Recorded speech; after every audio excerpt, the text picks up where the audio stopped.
सो हमारा next topic है that is the geometrical permutation and combination.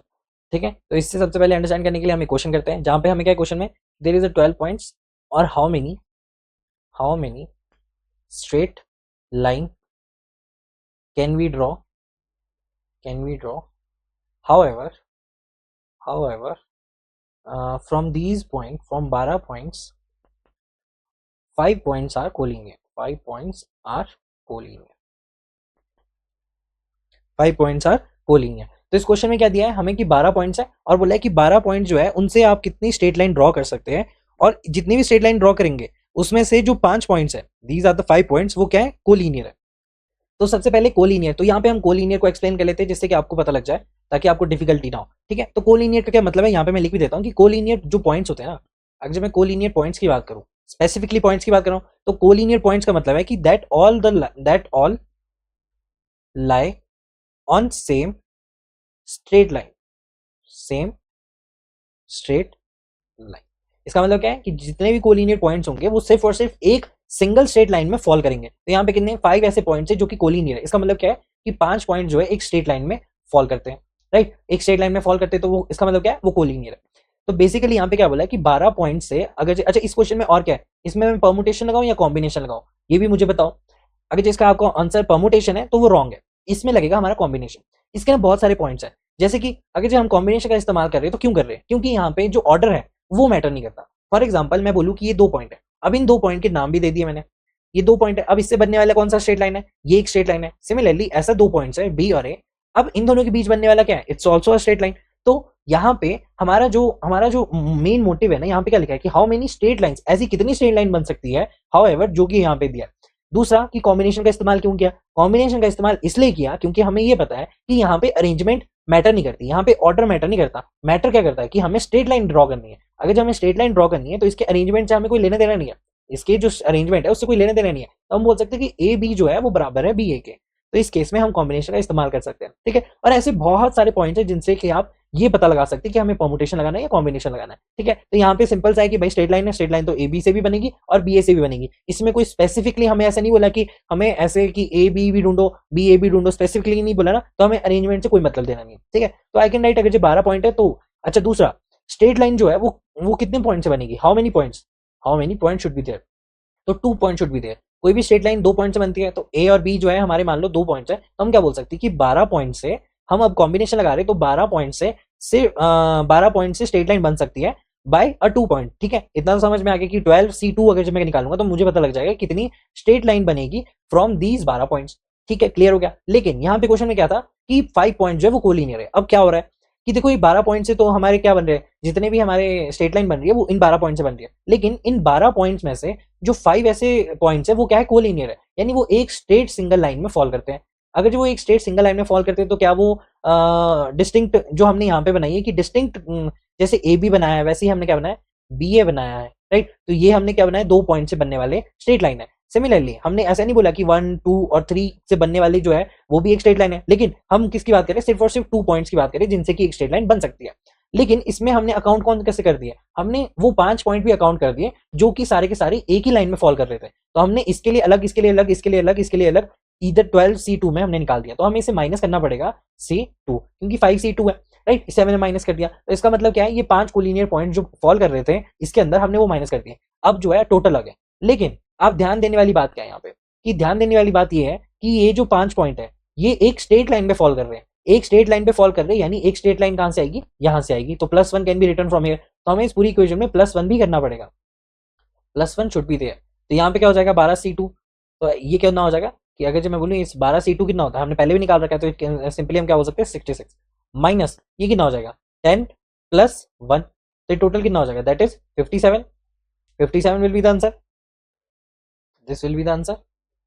ये क्या हो जाएगा, आंसर हो जाएगा। तो हम क्या लिख सकते हैं कि the number of straight line that can be formed, that can be drawn, या फिर from 12 points where 5 points are collinear will be 57। तो समझ में आ गया कि इन पॉइंट्स में हमने +1 क्यों लगाया, 5C2 क्यों माइनस किया, राइट। ये वाला क्वेश्चन आपको क्लियर हो गया। अब सिमिलरली ऐसा ही क्वेश्चन एक और लेते हैं ताकि आपको और अच्छे से अंडरस्टैंडिंग हो जाए कि क्वेश्चन क्या है हमारे पास। क्वेश्चन बोला है कि there is a 12 points, 12 points है, लेकिन उन 12 पॉइंट्स में, या फिर ऐसे बोलो कि 12 पॉइंट्स है और हमें क्वेश्चन में क्या दिया है कि इन 12 पॉइंट्स से how many triangle can we draw. 12 point से अगर हमें ट्राइंगल बनाना है तो वो कितने वेज होंगे। Can be draw, can be draw नहीं, कैन बी फॉर्म लिख दो, चलो कैन बी फॉर्म लिख दो या ड्रॉ लिख दो, एक ही बात है। Can be formed where 5 points जो है आर कोलिनियर, राइट। तो सबसे पहला क्या है कि सबसे पहले ये जानना है कि यहाँ पे परमुटेशन लगेगा या कॉम्बिनेशन लगेगा। तो देखो 12 पॉइंट से हमें ट्राइंगल ड्रॉ करना है, तो अगर जो मैं बोलूँ ए, ट्राइंगल कितने पॉइंट से बनता है, 3 पॉइंट से बनता है ना triangle, so I can draw like this. ये 3 पॉइंट की वजह से ट्राइंगल बन रहा है, तो ए बी सी जो है क्या वो बराबर होंगे ए सी बी के, तो definitely they will be equals to. तो आई कैन राइट कि A B C is equals to B A C, या फिर ए बी सी कुछ भी लिख दो, वो सारे के सारे क्या है, या फिर सी ए बी, ये सारे के सारे क्या है, दे आर सेम। तो यहाँ पे अरेंजमेंट इज नॉट इंपॉर्टेंट, यहाँ पे इंपॉर्टेंट क्या है हमारे पास, कॉम्बिनेशन हमें यहाँ पे लगाना है, क्योंकि यहाँ पे ऑर्डर जो है वो मैटर नहीं करता, हमें तो बस सिलेक्ट करने हैं 12 पॉइंट्स और 12 पॉइंट से बनने वाले ट्रायंगल है। तो ट्रायंगल बनाने के लिए आई कैन राइट कि भाई अगर ये ट्रायंगल बनाना है तो 3 पॉइंट्स रिक्वायर्ड होते हैं, 3 पॉइंट्स आर रिक्वायर्ड। तो आई कैन से कि 12 सी 5 जो है वो, sorry 12 C 12C3 will be the हमारे जो 12 पॉइंट से कोई भी ट्रायंगल बनेगा, राइट। अब इसमें क्या लिखा है कि 5 पॉइंट जो है वो कोलिनियर है। अगर जो 5 पॉइंट यहाँ पे कोलिनियर है तो आई कैन राइट कि 5 पॉइंट कोलिनियर है, तो जो कि इसमें ऐड हो चुके हैं उन सबको माइनस करना पड़ेगा, तो 5C3 आ जाएगा। इसको सॉल्व करेंगे तो क्या हो जाएगा, 12 इंटू 10 इंटू 11, ठीक है, और 9 जो है वो कट जाएगा, तो यहाँ पे कितना आ जाएगा 12 माइनस 3। चलो इसको अगर करना है तो इंटू 3 फैक्टोरियल, ये फैक्टोरियल हो जाएगा, यहाँ पे 9 फैक्टोरियल आ जाएगा, यहाँ पे कितना आ जाएगा 5/2 फैक्टोरियल, सॉरी 3 फैक्टोरियल और 2 फैक्टोरियल, यहाँ पे कितना आ जाएगा 4 और 3, 3 से 3 कट गया 2 2, और यहाँ पे कितना आ जाएगा 2, यहाँ पे कितना आ जाएगा 10 माइनस 10, और ये क्या हो जाएगा हमारे पास 12, सॉरी यहाँ पे कितना आ जाएगा 12 इंटू 10 इंटू 11, 3 इंटू 2 हो जाएगा। तो आई कैन राइट 2 वन, अच्छा ये कितना हो जाएगा 3 वन 3 4 2 वन 2 2 तो कितना हो जाएगा, ये भी हमारे पास कितना है 20, 20 इंटू 22, 20 इंटू 11 है, राइट, 2 इंटू 10 इंटू 11 है ना, तो आई कैन राइट कितना होगा 2 2 0 विल बी द आंसर। तो यहाँ पे कितना आ जाएगा, that is 2 2 0 will be the answer minus 10, हमारे पास क्या आ जाएगा, आंसर आ जाएगा। Alright, let's move on to the next topic. Next जो हमारा टॉपिक है वो एक इंपॉर्टेंट फॉर्मूला है, पर इस इंपॉर्टेंट फॉर्मूले से पहले मैं आपको कुछ बताना चाहता हूँ। एक फॉर्मूला है, उससे पहले मैं आपको कुछ बताना चाहता हूँ, उसी से रिलेटेड है।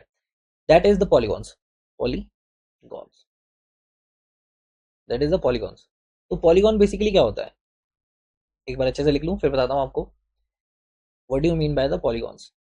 तो जो पॉलीगॉन्स होता है ना, पॉलीगॉन्स बेसिकली क्या होता है, वो एक तरह का क्लोज्ड 2 डायमेंशनल 2D शेप का, 2D शेप का एक तरह का होता है, राइट। क्लोज 2 डायमेंशनल शेप्स को क्या बोलते हैं, हम पॉलीगॉन्स बोलते हैं। उसमें क्या होता है, एक स्ट्रेट लाइंस होती है। फॉर एग्जांपल अगर जो मैं ट्रायंगल की बात करूं तो इसके यहाँ पे वर्टिसेस पे आप क्या देखोगे, for example like this is the vertices, these are the vertices. आपको क्या दिख रहा है कि सबसे पहली बात ये भी एक पॉलीगॉन है, पॉलीगॉन है, तो यहाँ पे क्या लिखा है कि क्लोज है और 2 डायमेंशनल शेप है उसकी, तो यहाँ पे क्लोज भी दिख रहा है आपको और इसमें 2 डायमेंशनल शेप भी है इसके, राइट। दीज लाइन सेगमेंट्स, ये जो लाइन सेगमेंट्स होते हैं ना, इनको हम बोलते हैं sides, these are known as the sides. For example triangle में कितनी साइड्स होगी, 3 साइड्स होगी। तो ये जो लाइन सेगमेंट्स है, दीज लाइन सेगमेंट्स, अगर इसको मैं एक्सप्लेन करके अच्छे से लिखूं तो आई कैन राइट की जो पॉलीगॉन्स है वो क्लोज 2 डायमेंशनल शेप होती है ना, जो कि बनी होती है made up of a straight line segments, straight line segment से बनी होती है, लाइन सेगमेंट से ये बनी होती है, ठीक है। अच्छा, ये लाइन सेगमेंट्स को क्या बोलते हैं हम, sides. These line segments are known as sides. तो आई कैन राइट कि these line segments, these line segments these line segments are called as sides, are called as sides, ठीक है। और जहां पे ये साइड्स मिलती है उसको क्या बोलते हैं हम, वर्टिसेस, या फिर अगर जो सिंगुलर बोले तो इसको वर्टेक्स बोल सकते हैं, right. These are called sides and these क्या था यहाँ पे, okay, and the points and the points where these sides, where the sides meets are called vertices, या फिर अगर जो सिंगुलर हो तो क्या बोलते हैं हम, वर्टेक्स, राइट। इतना क्लियर हो गया। अब जैसे मैंने यहाँ पे बताया कि ट्रायंगल भी एक तरह का क्या है जिसमें 3 साइड्स है, ये भी एक तरह का क्या है, इट्स अ पॉलीगॉन। तो ये क्या हो गया हमारा, ट्रायंगल भी एक तरह का पॉलीगॉन है। और किस तरह से पॉलीगॉन्स होते हैं, ट्राइंगल भी हमारा पॉलीगॉन है। अगर मैं बात करूँ क्वाड्रिलेटरल की, तो क्वाड्रिलेटरल क्या हो जाएगा, एक ट्राइंगल को हम क्या बोलेंगे, एक ट्राइंगल को हम बोलेंगे पॉलीगॉन। सिमिलरली ट्राइंगल के बाद कौन सा आ गया, क्वाड्रिलेटरल, तो इस क्वाड्रिलेटरल को भी हम क्या बोलते हैं, लेटर को भी क्या बोलते हैं, पॉलीगॉन बोलते हैं। लेकिन इसकी साइड्स कितनी है, तो 1 2 3 and 4, they are the 4 sides. तो यहाँ पे क्या बोल सकते हैं, क्वाड्रिलेटर की 4 साइड्स है। अच्छा यहाँ पे क्या है, टू टू क्लोज है, 2D शेप है, and there is no gap. इन इन शेप के बीच में ना कोई भी गैप नहीं होता है। तो आप देखोगे अगर ये ट्राइंगल में कोई गैप नहीं है, इसमें भी देखोगे तो कोई भी गैप नहीं है। अगर जब हम एक और बनाओ, पेंटागन बनाओ, तो पेंटागन में भी आपको कोई भी गैप नहीं दिखेगा। और सो ऑन, ऐसे बहुत सारे एग्जांपल्स है जो कि आप ड्रॉ कर सकते हैं। मैं भी 2 4 यहाँ पे ड्रॉ करूंगा क्योंकि वो इजी रहेगा आपके लिए, राइट। फॉर एग्जाम्पल अ, ये हमारा क्या हो गया, पेंटागन।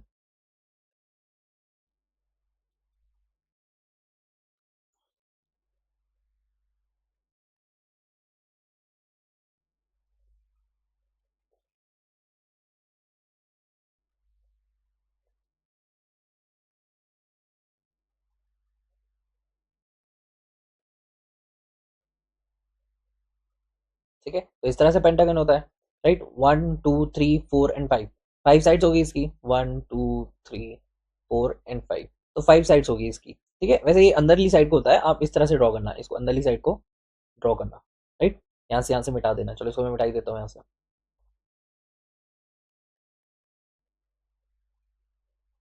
कुछ इस तरह से ये दिखता है पेंटागन, है ना। ये इसकी शेप ऐसी होती है, तो पेंटागन होते हैं। और भी बहुत सारे एग्जांपल्स है इसके, आप कहीं से भी देख के बना लेना। अगर जो आपको नहीं पता है तो हेक्सागन बोल सकते हैं आप, ठीक है। हेक्सागन, हेक्सागन में कितनी होती है, यहाँ पे हेक्सागन में 6 साइड्स होती है, 6 साइड्स। वैसे ही और भी बना सकते हैं। फिफ्थ, फिफ्थ कौन सा हो गया आपका, हेप्टा, HEPTAGON, हेप्टागन, ठीक है। 7 साइड्स एंड सो ऑन, ऐसे आप बहुत सारे बना सकते हैं। ठीक है, 12 साइड्स तक आप बना सकते हैं इसको, ठीक है। तो ये हमारे क्या हो गया, एक तरह का एग्जाम्पल हो गया ऑफ द पॉलीगॉन्स। अच्छा, पॉलीगॉन्स में इंपॉर्टेंट क्या है, इंपॉर्टेंट ये है कि हमें यहाँ पे देखो, ये नंबर ऑफ साइड्स जितनी भी है पॉलीगॉन्स की, ये एक तरह की लाइन सेगमेंट्स है ना, right, these are the line segments. अच्छा, जब हम इनकी बात करें पॉलीगॉन की, तो इसकी ना डायगनल्स हमें पता करना बहुत ज्यादा जरूरी है। अब कई बच्चे बोलते हैं कि डायगनल्स क्यों इंपॉर्टेंट है, तो डायगनल्स इसलिए इंपॉर्टेंट है, कई बार हमें फाइंड आउट करना पड़ता है इसकी काउंटिंग इंटरसेक्शन। जो भी इंटरसेक्शंस होते हैं ना, उन सबको हमें काउंट करना पड़ता है, इंटरसेक्शंस। ठीक है, इसका एप्लीकेशन होता है in the real life. Application in the real life में कैसे है ना, रियल लाइफ, यहाँ पे क्या लिख दो कि why counting diagonals, why counting diagonals, diagonals of polygons. ठीक है, तो वाई काउंटिंग डायगनल्स में ये आ गया। दूसरा, इसको डायगनल्स काउंट करने के लिए इसका एक इंपॉर्टेंट फॉर्मूला है। अच्छा, इस इंपॉर्टेंट फॉर्मूले के लिए मैंने सारा प्रपंच रचा था कि जो इंपॉर्टेंट फॉर्मूला है वो क्या है। तो अगर जो नंबर ऑफ डायगनल्स हमें फाइंड आउट करने हैं ना, किसी भी N side of a polygon की नंबर ऑफ डायगनल्स अगर जो हमें फाइंड आउट करने हैं, number of diagonals, number of diagonals of N side polygon, of N side polygon अगर जो हमें फाइंड आउट करने हैं, तो उसके लिए फॉर्मूला क्या होता है, एन, n-3/2। अब आपको number of diagonals find out करने हैं किसी भी N side of polygon. For example, मैं अगर जब बात करूं यहाँ पे ऑक्टाहेड्रन की, ऑक्टागन की, तो मैं इसमें क्या बोलूंगा, एन की वैल्यू कितनी होती है, यहाँ पे 8 होती है। तो इसकी डायगोनल्स आप एन की वैल्यू कितनी होती है, इसकी 8 होती है। तो अगर जो इसकी एन की वैल्यू 8 है, तो आप फाइंड आउट करो डायगोनल्स कितने होंगे। तो हमारे फॉर्मूला पता है कि नंबर ऑफ डायगोनल्स अगर जो हमें फाइंड आउट करने हैं, नंबर ऑफ डायगोनल्स अगर हमें फाइंड आउट करने हैं, तो वहां पे क्या आ जाएगा, 8 आ जाएगा, 8 - 3 आ जाएगा, 8 - 3 डिवाइडेड बाई 2 हो जाएगा, which will be equals to 20। कितना हो जाएगा ये, 40/2 हो जाएगा, दैट इज 20। तो 20 इसके डायगोनल्स होंगे किसी भी ऑक्टागन के। अच्छा, ये चीज आपको पता लगी कि किस तरह से आपको फाइंड आउट करना है N side of polygon. Similarly एक एग्जांपल ले लो, एक एग्जांपल जो है जिससे आपको ज्यादा अंडरस्टैंडिंग होगी। क्वेश्चन क्या है कि इफ नंबर ऑफ जो डायगोनल्स है ना, नंबर ऑफ जो डायगोनल्स है ऑफ एन साइड पॉलीगॉन के, एन साइड पॉलीगॉन के, वो 50% ज्यादा है, ठीक है, then its number of sides, then the polygon is, then the polygon is dash. तो यहाँ पे क्वेश्चन में क्या लिखा है कि if the number of a diagonals of N side polygon, तो number of a diagonal, number of diagonal of N side जो पॉलीगॉन होता है, वो किस तरह से फाइंड आउट करते हैं हम, that is equal to N n minus 3/2, right. यहाँ पे क्या बोला है कि number of diagonal of n side polygon, यानी n साइड पॉलीगॉन के जो नंबर ऑफ डायगोनल है is 50% more than its number of side than the polygon. तो यहाँ पे n क्या है, नंबर ऑफ साइड्स, n क्या है यहाँ पे, नंबर ऑफ साइड्स, n यहाँ पे नंबर ऑफ साइड्स है, अच्छा यहाँ पे नहीं लिखा मैंने, तो यहाँ पे n जो है that is the number of sides of polygon, sides of polygon, right. तो यहाँ पे क्या है कि number of diagonals of n side polygon is equals to number of sides minus 3/2। तो यहाँ पे क्या लिखा है कि number of diagonal of n side of polygon is 50% more than its number of sides. तो 50% मोर कितना हो गया, मैंने आपको परसेंटेज में कराया था कि 50% मोर को किस तरह से लिख सकते हैं, 1.5 into the number of sides. तो यहाँ पे क्या लिखा है, number of sides is equals to n minus 3/2। तो 1.5 n हो जाएगा, right, is equals to n minus 3/2। तो यहाँ से n कितना आ जाएगा, n will be equals to 6, n क्या आ जाएगा हमारे पास, 6 आ जाएगा, राइट। तो आपको पता लगे किस तरह से इस क्वेश्चन को आपको लगाना है। अगर जो मान लो यहाँ पे एक और क्वेश्चन दे दूं, एक और क्वेश्चन में क्या बोला है कि मान लो कि जो नंबर ऑफ डायगोनल्स है ना is twice the n side, is twice the n sides. तो आप इसको किस तरह से अप्रोच लोगे, तो आपको क्या पता है कि हमें तो फॉर्मूला पता है कि number of n side of polygons किस तरह से फाइंड आउट करना है, that is equal to this, और यहाँ पे ये लिखा है ट्वाइस द n साइड, तो यहाँ पे 2n आ जाएगा, राइट, जहाँ पे n की वैल्यू कितनी आ जाएगी, 7 आ जाएगी। तो इस तरह से आपको छोटे मोटे क्वेश्चन इससे रिलेटेड आएंगे पॉलीगॉन से, ठीक है। बस आपको इंपॉर्टेंट फॉर्मूला बताना था जिससे रिलेटेड गेट में क्वेश्चन आते हैं, ईएससी में क्वेश्चन आते हैं, और भी बहुत सारे ऐसे एग्जाम्स हैं जिसमें भी ये क्वेश्चन आ सकते हैं। तो आपको क्लियर हो गया जिस तरह से मैंने ये बताया कि n number of diagonals of n side of, हमें बेसिकली फाइंड आउट क्या करना है, उनके डायगोनल्स, ठीक है। डायगोनल्स क्या होते हैं, किसी एक पॉइंट से लेकर दूसरे पॉइंट तक, तो ये डायगोनल्स हो गए इसके। तो ये डायगोनल्स को फाइंड आउट करने के लिए पॉलीगॉन्स के लिए हमने क्या किया, ये सारा का फॉर्मूला इंपॉर्टेंट है, ठीक है। Now move on to the next. अब मैं एक क्वेश्चन देता हूँ जो कि पॉलीगॉन से रिलेटेड नहीं है, राइट, पर एक क्वेश्चन किससे रिलेटेड हमारा, that is the geometric permutation and combination से। ये लास्ट क्वेश्चन है, ठीक है। इस क्वेश्चन में क्या है कि एल एंड एम क्या है हमारे, एल जो है वो पैरेलल टू द एम है, और एल कंसिस्ट करता है 10 पॉइंट्स, और एम कंसिस्ट करता है 11 पॉइंट्स, ठीक है। और यहाँ पे क्या लिखा है कि एल कंसिस्ट करता है 10 पॉइंट्स एंड एम कंसिस्ट करता है 11 पॉइंट्स, और हमें बोला है कि how many triangle can be meet,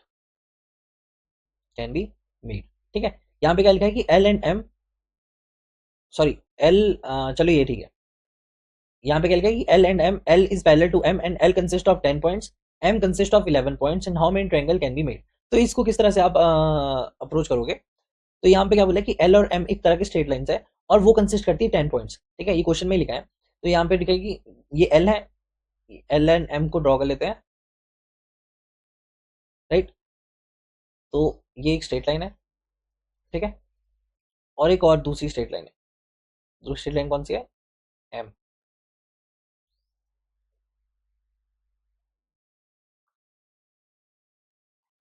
alright. तो यहाँ पे हमें क्या है, ये हमारी एल है, दिस इज एल, ये एल है एंड दिस इज एम। तो यहाँ पे कितने पॉइंट्स हैं, 1 2 3 4 5 6 7 8 9 10 पॉइंट्स है, और यहाँ पे कितने 1 2 3 4 5 6 7 8 9 10 11 पॉइंट्स आते हैं, और एल और एम जो है वो पैरेलल है जो हमें क्वेश्चन में ही दे रखा था। तो सबसे पहली बात हमें बनाना क्या है, हमें बनाना है ट्राइंगल। अच्छा ट्राइंगल्स क्या है, एक तरह का एन साइड ऑफ पॉलीगॉन है, 3 साइड्स ऑफ पॉलीगॉन्स है, राइट, 3 साइड्स ऑफ पॉलीगॉन्स है हमारा क्या, ट्राइंगल। अब जो ट्राइंगल है ना, ट्राइंगल को रिक्वायर क्या होता है, triangle require three non collinear points, 3 non collinear points required होते हैं उसे। तो यहाँ पे अगर जब मैं देखूं तो यहाँ पे हम कभी भी एल ओनली, अगर जब मैं एल को देखूं और एम को मैं छुपा दूं, तो ये कभी भी ये जो कोलिनियर, ये जो स्ट्रेट लाइन है ना, ये कभी भी एक ट्राइंगल नहीं बना सकती। क्यों नहीं बना सकती, अगर जब वो ट्राइंगल बनाएगी ना तो उसके कोई भी जीरो एरिया होगा, उसका नो इंटीरियर एंगल होगा। जनरली क्या होगा, अगर जब मैं ट्राइंगल भी बनाना चाहूंगा तो ए सी से अगर जब मैं ट्राइंगल बनाऊंगा तो वो एक स्ट्रेट लाइन सेगमेंट होगा, राइट, जो कि बी को इंटरसेक्ट करेगा। ना तो इसके पास कोई एरिया होगा, है ना ही कोई इसका इंटीरियर एंगल होगा इसका, और ना ही कोई डिस्टिंक्ट साइड्स होगी, ना ही कोई इसकी डिस्टिंक्ट साइड्स होगी। तो कभी भी जो कोलिनियरिटी में रहती है ना जो भी पॉइंट्स, वो कभी भी एक ट्रायंगल को फॉर्म नहीं कर सकते। ट्रायंगल को फॉर्म करने के लिए क्या चाहिए, 3 नॉन कोलिनियर पॉइंट्स चाहिए, राइट, या फिर आपको 3 नॉन कोलिनियर पॉइंट्स चाहिए होते हैं in order to make a triangle. तो ये चीज आपको क्लियर होगी कि हम कभी भी एक स्ट्रेट लाइन में ट्रायंगल नहीं ड्रॉ कर सकते। तो इसका सॉल्यूशन क्या है, इसका सॉल्यूशन ये है कि हम ऐसा करें कि एल से हम 2 ले लें, एल से 2 पॉइंट ले लें, अगर जब हम एल से कोई भी 2 पॉइंट ले ले और एक पॉइंट ले ले हम फ्रॉम द एम, तो हम एक ट्रायंगल को ड्रॉ कर सकते हैं। या फिर उसका उल्टा क्या है कि 2 point from M and 1 point from L, तब हम बना सकते हैं एक तरह का क्या हो जाएगा, हम एक तरह का ट्रायंगल बना सकते हैं। कि यहाँ पे एक और चीज लिख देता हूं मैं कि इफ नोट पॉइंट में अगर जो कभी आपको दोबारा देखना हो, राइट, तो आप इसको भी नोट्स में लिख दो कि अगर जो हम बात करें किसकी क्या बात करें, if triangle is to be made it require 3 non-collinear points, ठीक है। if you force to make triangle in a collinear points then the triangle will be of first zero angle, zero area, ठीक है। क्यों? क्योंकि since all points are on the same line, second क्या है हमारे पास, second is no interior angle since it's just a straight line। Third क्या है हमारे पास, नो डिस्टिंक्ट साइड्स होगी उसकी, no distinct sides since it is degenerate। क्या बोला है कि सच से इस तरह की जो शेप है ना, उन शेप को क्या बोलते हैं, सच अ शेप को हम क्या बोलते हैं, is called a degenerate triangle. Degenerate triangle जो है वो वैलिड नहीं होता, it is not valid in triangle geometry. तो समझ में आ गया किस तरह से ये लिखा है कि हमें अगर इसका कोलिनियरिटी बनानी है, अगर हमें इसका ट्रायंगल बनाना है, तो ट्रायंगल बनाने के लिए हमें 2 पॉइंट्स फ्रॉम एल लेने पड़ेंगे, या फिर 2 पॉइंट्स और एम लेने पड़ेंगे, और 1 पॉइंट्स लेना पड़ेगा हमें इसके सामने वाले उसका। तो इसको सॉल्व करने के लिए हम क्या कर सकते हैं, अगर हम इसके वेज फाइंड आउट करने हैं, यहीं पे लिख दो, यहीं पे लिख देते हैं। If we have to find out the ways, तो मैं क्या लिख सकता हूँ कि 10C2, राइट। देखो इस यहाँ पे 10 पॉइंट्स है, यहाँ पे कितने, यहाँ पे 11 पॉइंट्स है। तो जब हम एल की बात करें तो आई कैन राइट कि 10C2, क्योंकि 2 पॉइंट्स हमने यहाँ से लिए, 10C2 मल्टीप्लाई बाय 11C1। क्यों? इस पॉइंट पे हमने क्या लिया, 11 से सिर्फ और एक ही लिया, तो I can right 11C1। Similarly plus करना पड़ेगा हमें, और क्या इसका दूसरा पार्ट क्या होगा, हमारे को सारी पॉसिबिलिटीज को कैलकुलेट करना है ना, तो यहाँ पे 11C2, क्योंकि यहाँ से आप 2 पॉइंट ले रहे हैं, multiply by 10C1 which will be equal to 1045, ठीक है। अब आप इसको सॉल्व कर सकते हैं इजीली, ये सब तो आपको इजी है अब सब कुछ सॉल्व करने के लिए। तो 1045 will be the all possible case जहां पे कि एल एंड एम पैरेलल होने के साथ साथ अगर जो हम इनसे ट्रायंगल ड्रॉ करें तो वो इतने सारे ट्रायंगल बनेंगे, राइट। तो समझ में आ गया क्वेश्चन किस तरह से करना है। Next we are going to study about the chess board. अब चेस बोर्ड में हमें क्या क्या चीजें पता होनी चाहिए वो मैं यहाँ पे क्लैरिफाई कर देता हूँ, ये हमारा लास्ट टॉपिक है बेसिकली इसका, तो इससे रिलेटेड भी कई क्वेश्चंस आते हैं। तो चेस बोर्ड में सबसे पहले हमें पता होना चाहिए कि नंबर ऑफ रेक्टेंगल्स कि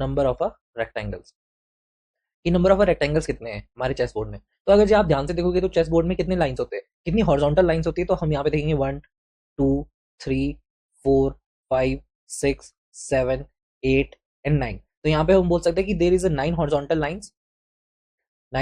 लाइंस है। वैसे ही हम वर्टिकल लाइंस देख रहे थे 1 2 3 4 5 6 7 8 9, तो 9 हमारे पास वर्टिकल लाइंस होती है, इंपॉर्टेंट क्या है कि एवरी जो स्क्वायर होता है ना, square is a rectangle, every square is a rectangle.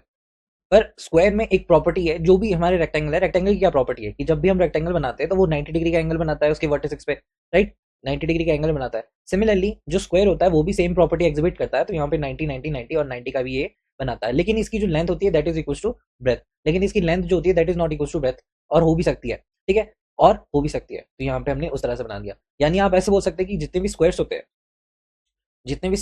हैं वो सारे क्या होते हैं, रेक्टेंगल्स होते हैं। जितने भी स्क्वायर्स होते हैं these are known as a rectangle, और जितने भी रेक्टेंगल्स होते हैं that can be known as a parabola, उसको हम पैराबोलिक भी बोल सकते हैं। और जितने भी पैराबोलिक होते हैं उनको हम क्या क्वाड्रिलेटरल भी बोलते हैं, राइट। और जितने भी क्वाड्रिलेटरल होते हैं उसको हम क्या बोलते हैं, पॉलीगॉन बोलते हैं।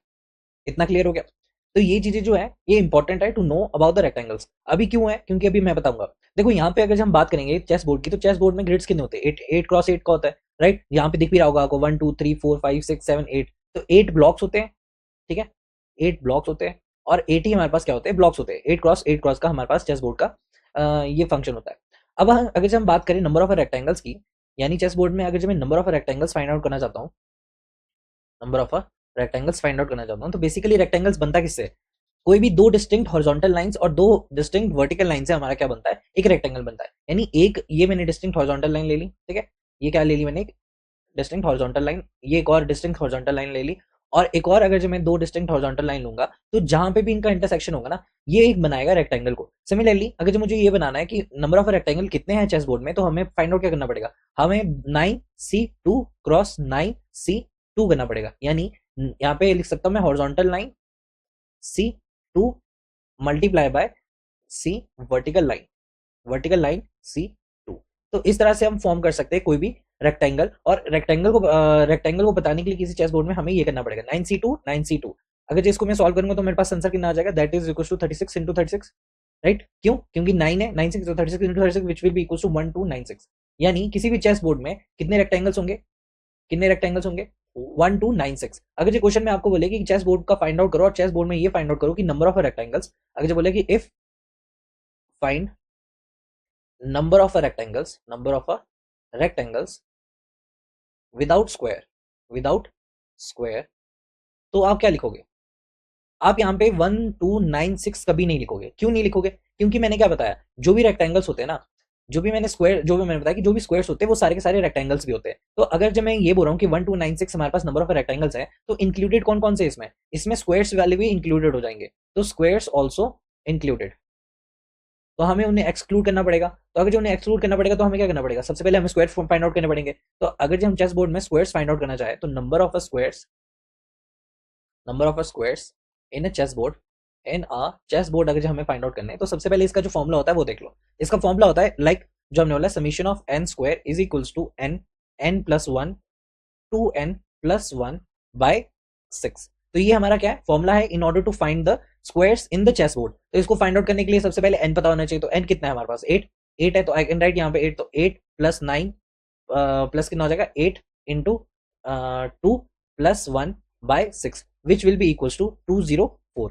तो 204 हमारे पास क्या आ गया, नंबर ऑफ स्क्वायर्स किसी भी चेस बोर्ड में। तो अगर जो हमें फाइंड आउट करना है, find out the number of rectangles with square, या फिर विद स्क्वायर अगर जो हमें फाइंड आउट करना है, तब तो आप 1296 भी लिख सकते हैं, लेकिन यहाँ पे क्या था, विदाउट स्क्वायर। तो अगर जो विदाउट स्क्वायर फाइंड आउट करना है, तो इसके लिए क्या करना पड़ेगा, 1296 minus 204 which will be equals to 1092 will be the rectangles जिसमें कि स्क्वायर इंक्लूडेड नहीं है, square is not included over here. तो ये क्लियर हो गया आपको कि कितने स्क्वायर्स आगे, राइट। अगर जो आपको फाइंड आउट करें number of squares in a chess board. Similarly अगर जो आप बोलो कि अगर जो मैं एक चेस बोर्ड लूं, और इस चेस बोर्ड में मैंने बोला कि स्क्वायर्स फाइंड आउट करने। अब स्क्वायर्स क्या होते हैं, जिनकी लेंथ और ब्रेथ क्या रहती है, सेम रहती है। अगर जो मैं इसको यहीं पे ड्रॉ करूं, यहाँ पे नहीं, ऊपर देखते हैं जहां पे हमने रियल चेस बोर्ड लिया है, तो ये हमारा क्या है, रियल चेस बोर्ड। अब इस रियल चेस बोर्ड में अगर जो मुझे फाइंड आउट करना है नंबर ऑफ स्क्वायर्स ना, तो नंबर ऑफ स्क्वायर्स कौन कौन से होंगे इसके। सबसे पहली बात, नंबर ऑफ स्क्वायर्स जो होंगे इसमें, वो 1 क्रॉस 1 के भी होंगे, 2 क्रॉस 2 के भी होंगे, और सिमिलरली कौन से होंगे, 8 क्रॉस 8 के भी होंगे। तो हमें इन सबको इंक्लूड करना है, दैट इज वाई हम यहाँ पे कितने लिख रहे हैं, टोटल हमारे पास आ गए 204। सिमिलरली अगर जब मैं 1 क्रॉस 1 को करूँ, तो ये क्या हो जाएगा, 1 क्रॉस 1 का हो जाएगा, है ना, ये भी क्या हो जाएगा, 1 क्रॉस 1 का हो जाएगा। अगर जब मैं बोलूँ 1 क्रॉस 1 का, तो ये भी 1 है, ये भी 1 है, ये भी 1 है, ये भी 1 है, तो ये 1 क्रॉस 1 के सारे हो जाएंगे। 2 क्रॉस 2 के कितने हो जाएंगे, ये 2 हो गया, तो 2 क्रॉस 2 का ये वाला हो गया। अगर जब मैं इसको ड्रॉ करूं अच्छे से, तो यहाँ पे बोल सकता हूँ कि 2 क्रॉस 2 का हमारा ये वाला हो गया, और सिमिलरली ये भी हमारे पास 2 क्रॉस 2 का होगा। तो अगर इन सबको मैं इंक्लूड करूं, तो मैं क्या लिख सकता हूँ कि जो 1 क्रॉस 1 का होगा, अभी मैं स्क्वायर्स की बात कर रहा हूँ, कि जो 1 क्रॉस 1 का होगा that can be equals to 64। ऐसे कितने होंगे, 64 होंगे। क्यों होंगे 64, देखो यहाँ पे देखो, अगर जो 1 क्रॉस 1 का करूं मैं, तो 1 क्रॉस 1 के लिए सबसे पहले हमें क्या ना पता है कि रो कितनी है इसकी, इसमें इसके रो में कितने हैं, दैट इज 8, और इसके उसमें कितने हैं, कॉलम में कितने हैं, दैट इज ऑल्सो 8। और 1 क्रॉस 1 का अगर जो मुझे फाइंड आउट करना पड़ेगा, तो ये 8 के 8 बनेंगे। तो अगर जो ये 8 के 8 बनेंगे, सो आई कैन राइट कि 1 क्रॉस 1 में क्या हो जाएगा, 1 क्रॉस 1 में which will be equal to 8 cross 8, जिसको हम 8 स्क्वायर बोल सकते हैं, दैट इज इक्वल टू 64। और वैसे ही अगर जो मैं 2 क्रॉस 2 का करूँ, तो क्या बोल सकता हूँ मैं, 2 क्रॉस 2 के लिए हमको ये वाला लेना पड़ेगा, ठीक है, ये हो जाएगा देखो 2 क्रॉस 2 का। ये हो गया हमारा 2x2 का। सिमिलरली यहाँ से भी 2x2 का बनेगा और यहाँ से भी 2x2 का बनेगा, राइट। और यहाँ से भी क्या बनेगा, 2x2 का बनेगा। यहाँ से छोड़ के यहाँ से लेकर यहाँ तक 2x2 का बनेगा और यहाँ से लेकर यहाँ तक 2x2 का बनेगा। यानी इसमें एक माइनस हो रहा है, इसमें एक माइनस हो रहा है। क्यों? क्योंकि देखो यहाँ पे कितना है 1, ये हो गया हमारा 1, राइट। अगर जो एक और तरीके से बनाऊं 1 हो गया, ये हो गया हमारा 2, राइट, 2 हो गया और 2 हो गया। अब ये कितना हो गया 3, ये हो गया हमारा 3। अब एक और बनाता हूँ, देखो ये हो गया 3, तो ये हो गया हमारा कितना 4, राइट। अच्छा ढंग से बनाता हूँ यहाँ पे, तो ये हो जाएगा हमारा क्या, ये हो गया हमारा 2, ये हो गया हमारा 3 और यहाँ पे हमारा बन जाएगा 4, ये हो जाएगा 4, ठीक है। फिर हो जाएगा देखो 5, फिर हो जाएगा देखो 6, है ना। अच्छा एक स्टार्टिंग वाला भी तो है हमारा यहाँ पे, 2x2 का ये स्टार्टिंग वाला है, तो ये हो जाएगा हमारा 7। तो there will be 7 in the row, और वैसे ही वर्टिकल में भी 7 होंगे। तो हम अगर जब इसका फाइंड आउट करना चाहे तो हम क्या बोल सकते हैं कि 1x1 में क्या हो रहा है, 1x1 फिर आएगा 2x2 का, दैट इज इक्वल टू 7 का square, which will be equal to that is 49, 49 हो गया। वैसे ही -1 होता जा रहा है धीरे धीरे। वैसे ही मैं 3x3 का करूंगा तो कितना आ जाएगा 36, राइट। 36 क्यों होगा, क्योंकि एक माइनस हो रहा है तो यहाँ पे 6 का स्क्वायर आ जाएगा, 36 हो जाएगा। वैसे ही सो ऑन वैसे ही हम 8x8 का करेंगे और 8x8 में क्या होगा, सिर्फ और सिर्फ एक बनेगा। -1 करते करते यहाँ पे कितना बचेगा 1, यानी 36। 6 यहाँ पे लिख सकता हूँ क्या, 8 का स्क्वायर, 7 का स्क्वायर, 6 का स्क्वायर, 5 का स्क्वायर, 4 का स्क्वायर, 3 का स्क्वायर, 2 का स्क्वायर एंड 1 का स्क्वायर। तो कितने हो जाएंगे 1 से लेकर 8 तक। तो इनका अगर मैं टोटल करूंगा और इनका अगर जो टोटल करना है तो इसके लिए हमने फॉर्मूला पढ़ा था, क्या पढ़ा था कि summation of n square is equals to n plus 1 two n plus 1, ये पहले पढ़ा चुका हूं मैं सब कुछ, इज इक्वल्स टू 6। तो समेशन ऑफ n स्क्वायर किस तरह से फाइंड आउट कर सकते हैं, इस तरह से फाइंड आउट कर सकते हैं। और डायरेक्टली अगर आप n की जगह 8 पुट करोगे तो आपको आंसर कितना मिल जाएगा, that is equals to 204 will be the answer. पता लग गया आपको स्क्वायर्स किस तरह से फाइंड आउट करने। तो अब कहीं भी क्वेश्चन में आपको क्या बोलेंगे कि नंबर ऑफ ट्रायंगल्स। अच्छा इन क्वेश्चंस में चेस बोर्ड्स में कैसे आते हैं कि नंबर ऑफ रेक्टेंगल्स कितने होंगे, इसके number of rectangles will be equal to 1 2 9 6। ये हो गया हमारे नंबर ऑफ रेक्टेंगल्स, जिसमें कि स्क्वायर भी इंक्लूडेड है, स्क्वायर इंक्लूडेड, राइट, स्क्वायर इसमें इंक्लूडेड है। अच्छा number of squares, number of squares वो कितने हो जाएंगे, that is equal to 204 will be the number of squares जो है चेस बोर्ड में रहेंगे, ठीक है। Info about chess board, chess board. तो नंबर ऑफ स्क्वायर्स पता लगे, नंबर ऑफ रेक्टेंगल्स हमारे को पता लगे। आगे जब मैं फाइंड आउट करना कि नंबर ऑफ रेक्टेंगल्स, ठीक है, एक्सक्लूडेड स्क्वायर्स, तो यहाँ पे क्या आ जाएगा 1296 minus 204 which will be equal to 1092 will be the answer. तो ये 3-4 इंपॉर्टेंट पॉइंट्स है जो आपको याद रखने हैं। और एक और है, राइट, एक और है इसमें कि different types of rectangle.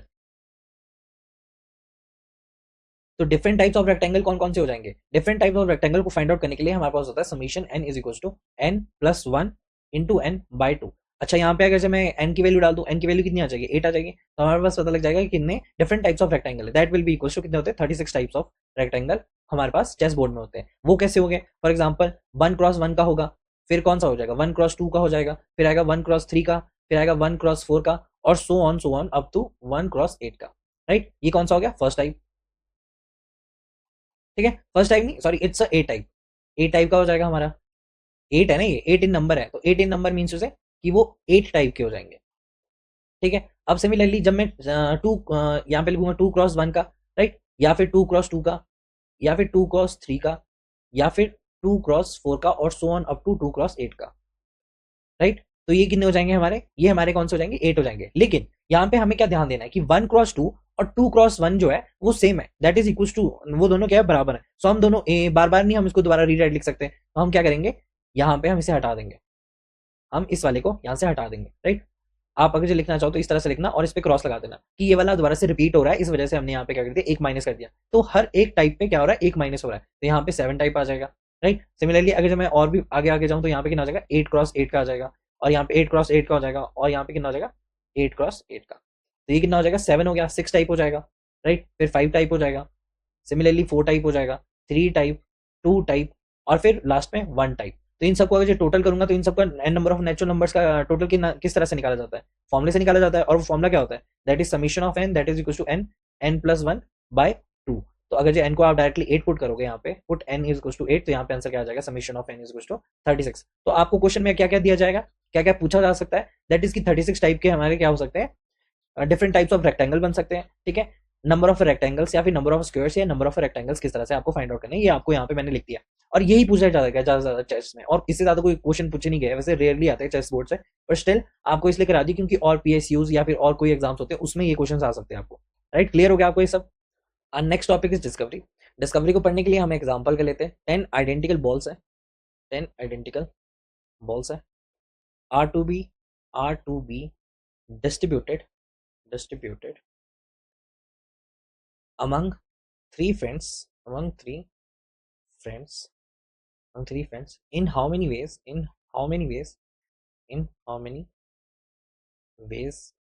can the distribution be done?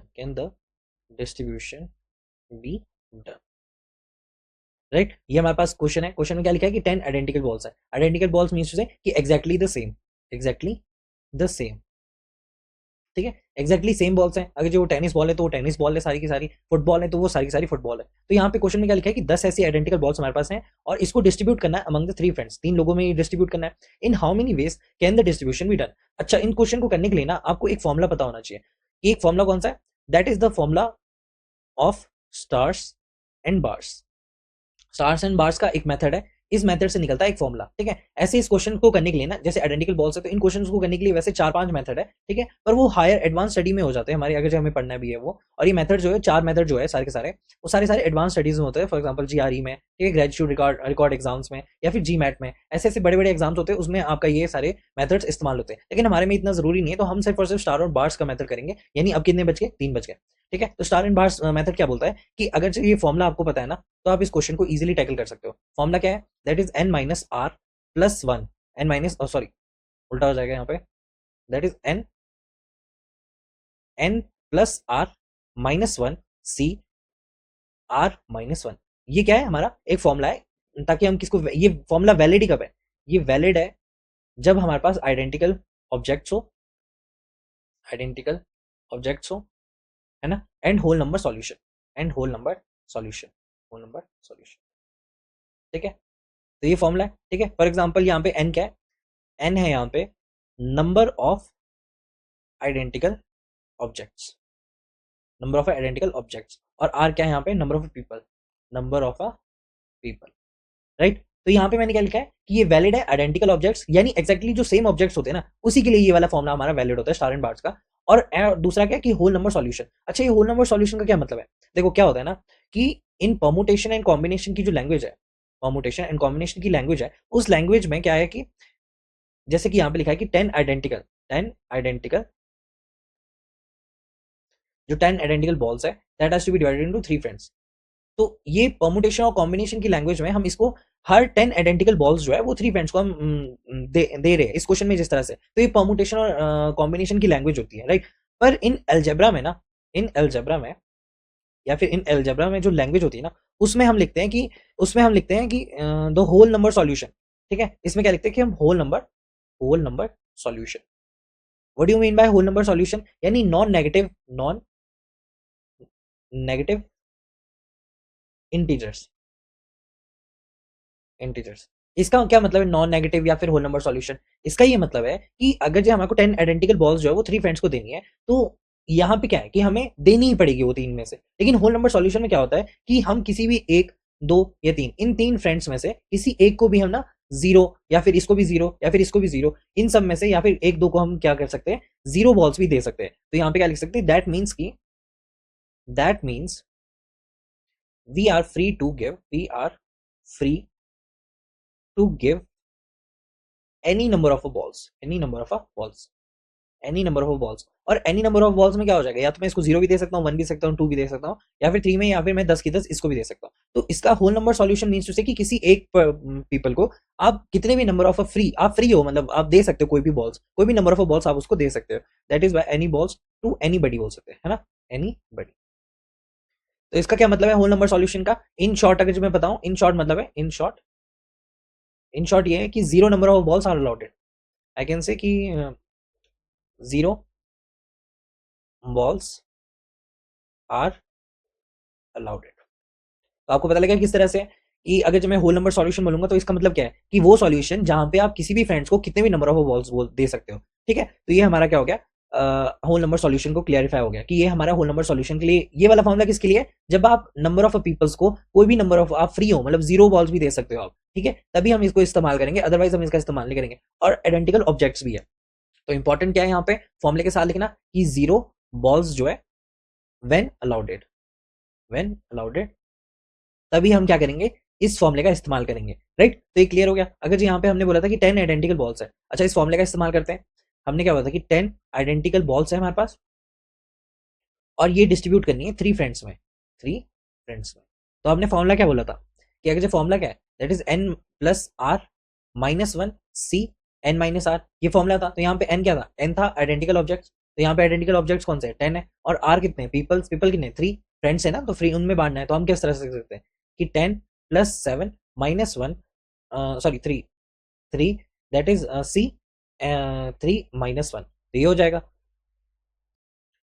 ये क्या हो जाएगा, 13 माइनस 1 दैट इज 12 सी 2 हो जाएगा, और 12 सी 2 कितना होता है, दैट इज इक्वल टू 66। तो 66 वे है जहां से हम 10 आइडेंटिकल बॉल्स 3 फ्रेंड्स में बांट सकते हैं, ठीक है। तो ये क्वेश्चन समझ आया किस तरह से करना है। अच्छा अब हम इसमें चेंजेस करते हैं कि मान लो हमें को बोला है कि नो, क्वेश्चन बोला है कि इफ नो 0 बॉल्स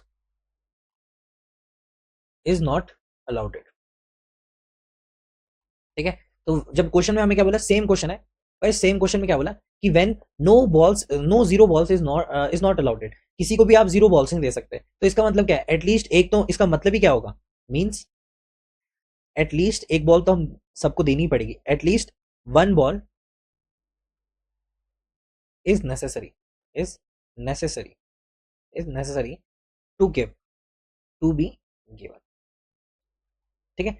तो मतलब क्या है कि एक बॉल जो है इंपॉर्टेंट हो जाएगा सबको देने के लिए। तो मान लो कि अगर जी दोस्त है ए प्लस बी प्लस सी, ये 3 फ्रेंड्स है, तो इन 3 फ्रेंड्स में हमें एक एक बॉल तो देनी ही पड़ेगी। यहाँ पे इसको एक बॉल दे दो, इसको एक बॉल दे दो, और इसको एक बॉल दे दो, यानी ये कौन सा वाला हो जाएगा, that is the natural number, natural number solution हो जाएगा।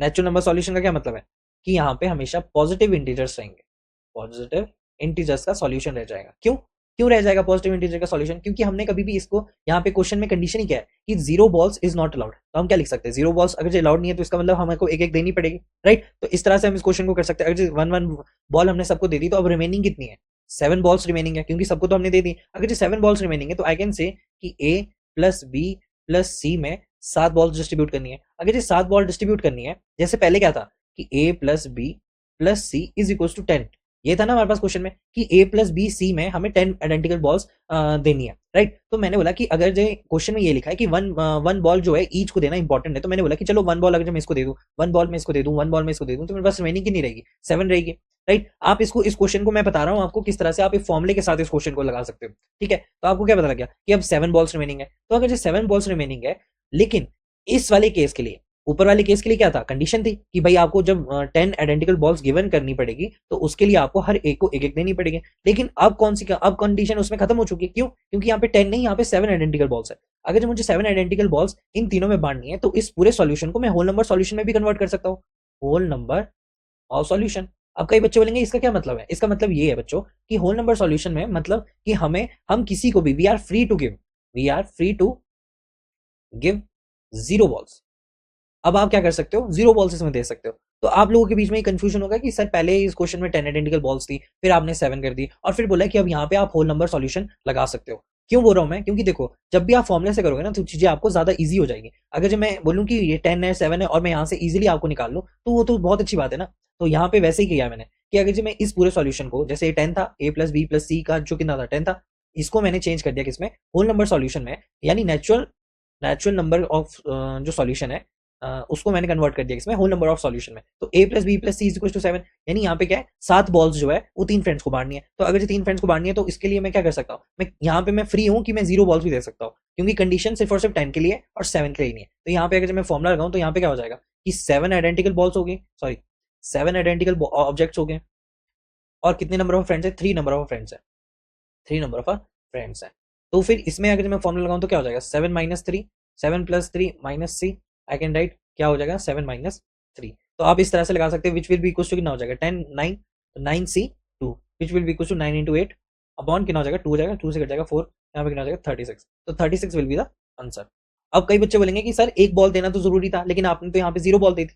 मैं बोलूंगा कि 0 बॉल्स तो दी है, पर जब मैं ए को बोलूंगा ना कि चेक कर अपने बैग को, है ना, चेक कर अपने बैग को, तो उसके अपने बैग में एक मिलेगी। तो आप पूछोगे सर एक कैसे मिलेगी उसके पास, तो मैंने यहाँ पे पहले ही उन्हें एक डिस्ट्रीब्यूट कर दी थी, की थी कि नहीं, मैंने पूरी क्वेश्चन में किया क्या है ये भी इंपॉर्टेंट है जानना कि हमें क्वेश्चन बोला है कि ए बी सी 3 फ्रेंड है और उसमें 10 आइडेंटिकल बॉल सेंड करनी है, देनी है। तो मैंने बोला कि क्वेश्चन के हिसाब से मैं सबको एक एक बॉल अगर ट्रांसफर कर दूं तो मेरे पास रिमेनिंग बॉल कितनी बचेगी, 7 बचेगी। अब इस 7 वाले में मैंने होल नंबर सॉल्यूशन लगा दिया, जहां पे मैंने क्या लगा दिया, फॉर्मुला लगा दिया, और फॉर्मुले से डायरेक्टली मेरे पास आंसर आ गया 36 आ गया।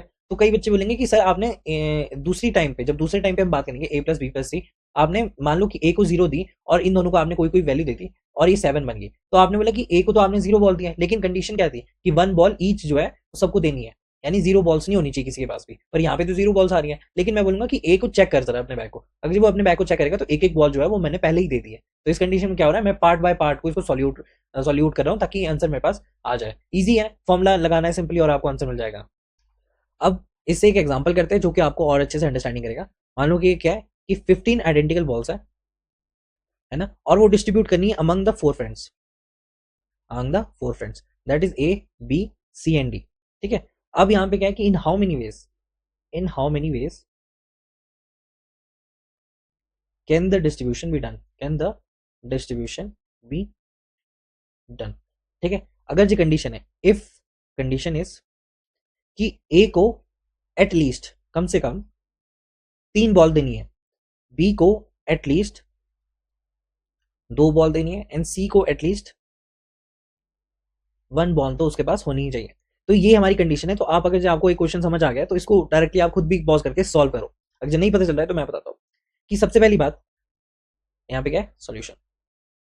सबसे पहली बात क्या है कि ए बी सी को हमने बॉल्स देनी है, तो सबसे पहली बात ए प्लस बी प्लस सी को हमने कितनी बॉल्स देनी है, 15 आइडेंटिकल बॉल्स देंगे। अच्छा, 15 आइडेंटिकल बॉल्स अगर हमें देनी है इसे, तो सबसे पहली बात कंडीशंस लगा दो सब में कि एटलीस्ट 3, तो चलो 3 दे दी, एटलीस्ट 2 यहाँ पे 2 दे दी, एटलीस्ट 1 तो यहाँ पे हमने 1 दे दी। तो और साथ में क्या है, प्लस डी भी है। ठीक है, डी पे कोई कंडीशन नहीं है, तो डी पे हम क्या कर सकते हैं, इसको हम 0 दे सकते हैं। तो यहाँ पे टोटल कितना हो जाएगा, that will be equal to, अभी रिमेनिंग कितना हो जाएगा, दैट इज 3 2 3 और 6 और 5 9 हो जाएगा। तो I can write A plus B plus C plus D के पास अब कितनी रिमेनिंग बॉल बची है, 9 बॉल बची है। अब इधर तो कोई कंडीशन नहीं है, इससे ऊपर तो कंडीशन थी, लेकिन इस पे कोई कंडीशन नहीं है, तो डायरेक्टली हम क्या लगा सकते हैं कि 9 plus 4 minus 1 C, 9 minus 4 which will be equal to 12 C3, और ये कितना हो जाएगा, 220 विल बी द आंसर।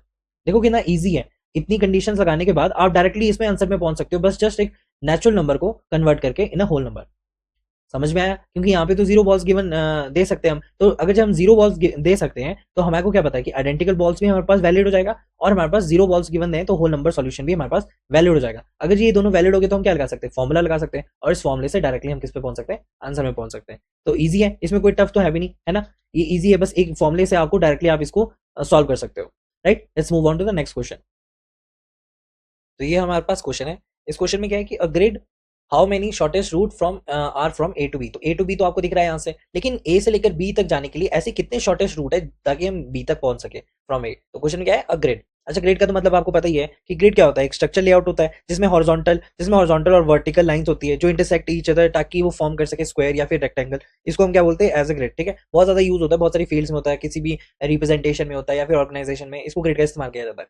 तो बेसिकली क्या है, हमें ग्रिड में फाइंड आउट करना है कि शॉर्टेस्ट रूट कितना है फ्रॉम ए टू बी। तो इसको फाइंड आउट करने के लिए ना ऐसे बहुत सारे क्वेश्चन आते हैं, ऐसा मत समझना कि मैं एक क्वेश्चन करा रहा हूँ और उससे रिलेटेड मैं फॉर्मुला करा रहा हूँ, नहीं, मैं बहुत सारे क्वेश्चन ऐसे इससे ही रिलेटेड तुम्हारे को बहुत सारे क्वेश्चन दिख जाएंगे और वहां पे सेम ही फॉर्मुला लगता है, इसलिए मैं एक पर्टिकुलर क्वेश्चन ले रहा हूँ और उससे रिलेटेड आपको मैं फॉर्मुला बता रहा हूँ। राइट, कि देखो इसका जो फॉर्मुला है ना, इसका फॉर्मुला क्या होता है, इस तरह के क्वेश्चंस के लिए फॉर्मुला क्या होता है, that is the row into column, that is the row plus column और उसका फैक्टोरियल डिवाइडेड बाय रो का फैक्टोरियल मल्टीप्लाई बाय कॉलम का फैक्टोरियल। तो यहाँ पे आपको क्या आइडेंटिफाई करना पड़ेगा, सबसे पहले आपको आइडेंटिफाई करना पड़ेगा रो और कॉलम। तो रो क्या होता है, हॉरिजॉन्टल लाइंस, और वर्टिकल लाइंस क्या होता है, कॉलम हो जाएगी। तो यहाँ पे हॉरिजॉन्टल लाइंस कितनी है, 3, तो यहाँ पे कितनी है, रो हमारे पास आ गई है 3, और कॉलम कितनी है, दैट इज 5, कॉलम है हमारे पास 5।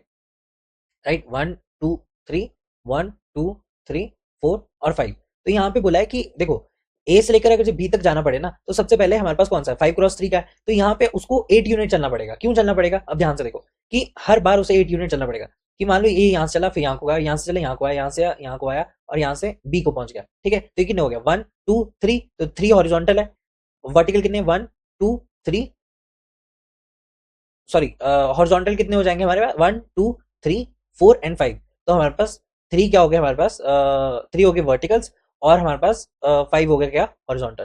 राइट, 5 हो गया हमारे पास हॉरिजॉन्टल। राइट, ये क्या हो गया, ये वर्टिकल हो गया, ये क्या हो गया, ये वर्टिकल हो गया, दीज आर द वर्टिकल्स। तो कितने वर्टिकल्स है, 3 वर्टिकल्स है, और हॉरिजॉन्टल कितने, 1 2 3 4 एंड 5, ये 5 हॉरिजॉन्टल है। अब ऐसा नहीं है कि आप और भी नहीं बना सकते, और भी बहुत सारे बना सकते हैं, जैसे कि क्या, यहाँ से लेकर बिल्कुल सीधा आ जाओ और यहाँ से लेकर यहाँ तक आ जाओ, तो यह क्या हो जाएगा 1 2 3 4 5, तो 5 कितने हो जाएंगे, 5 हमारे पास हॉरिजॉन्टल जाएंगे और 1 2 3 हमारे वर्टिकल हो जाएंगे। तो हमेशा ए से लेकर बी तक जाना है जो उसके बहुत सारे शॉर्टेज रूट है। अब शॉर्टेज रूट में हमेशा क्या होगा, 3 हॉरिजॉन्टल होंगे 5 वर्टिकल होंगे, राइट। आप इसमें से कोई भी अगर देख लो, फॉर एग्जाम्पल अगर मैं एक और बनाऊं, तो आई कैन से, अगर मैं इसको एक और बनाऊं तो यहाँ पे क्या हो सकता हूँ कि मैं यहाँ से सीधा जा रहा हूँ और फिर मैं यहाँ से यहाँ को आ रहा हूँ, ठीक है, ये भी एक रूट हो सकता है। और कौन से हो सकते हैं, एक ये हो गया, ठीक है, 1 2 3 और सीधा, या फिर आप ऐसे बोलो यहाँ से लेकर मैं यहाँ से आया, फिर मैं यहाँ से लेकर यहाँ तक गया, फिर यहाँ से लेकर वर्टिकल और यहाँ से लेकर वर्टिकल, तो यहाँ से 1 2 3 4 5, तो हमेशा क्या रहेंगे 5 हॉरिजॉन्टल और 3 वर्टिकल रहेंगे। तो ऐसे जितने भी रूट्स हैं उन सबको हमको फाइंड आउट करना है। सबसे पहले रो और कॉलम जो है हमें पता होना चाहिए। तो रो कितने हैं इसके, यहाँ पे